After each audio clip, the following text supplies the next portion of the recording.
Okay, we're going to try the next part of this parabola question.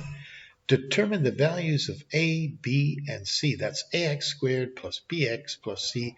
Hey, and this is the answer. So how can we figure out what a, b, and c are? Well, what have we got here?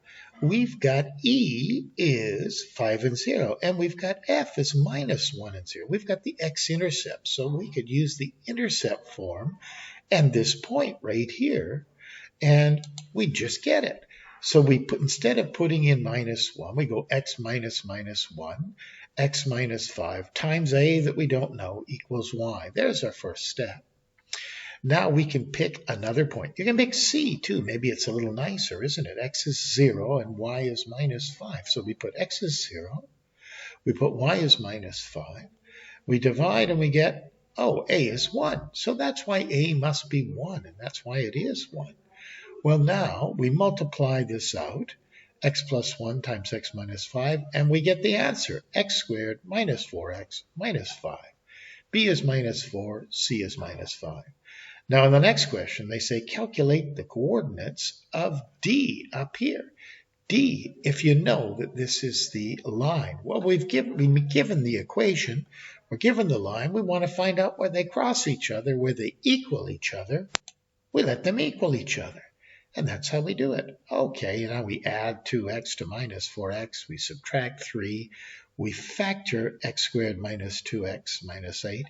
Into x minus 4 times x plus 2. So x equals 4 or x equals minus 2. And we take this minus 3 and put it back in there and we get 7. We take the 4 and put it back in there and we get minus 2. And that means D must be the one on the left, so it's minus 2 and 7. Now they say F is reflected in the x-axis. Determine the coordinates of the turning point of this reflection. Let's see it, how Mr. Autry did it. Reflected in the x-axis means that the y-coordinates have changed. So that means that y is equal to minus x squared plus 4x plus 5. That's the new function here. And determine the coordinates of the turning point.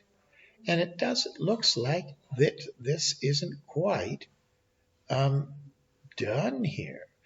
I would find this turning point here, you know. We know that it's 2, and I just put 2 in here. And what happens if we put 2 in here? I mean, this is an equation. If we put 2 in here into this function, we're going to get the turning point because it's right on the same value here. That will be a way to get, because it asks for the coordinates of it. So we better put 2 in here. We'll get a minus 4. We get 8. 2 times 4 is 8, plus 3 is 13 minus 4. It looks like it'll be 2 and 9 will be the coordinates of this reflection. See, that when it gets reflection, it'll be way up here. The turning point, instead of being negative 9, will be at the top, positive 9. And that's it. Oh, you have to put 2 in here.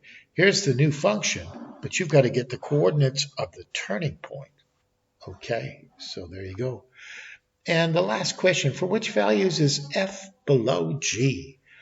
Well, from minus 2 all the way to 4, f is going below g, and that's the answer. So there you go.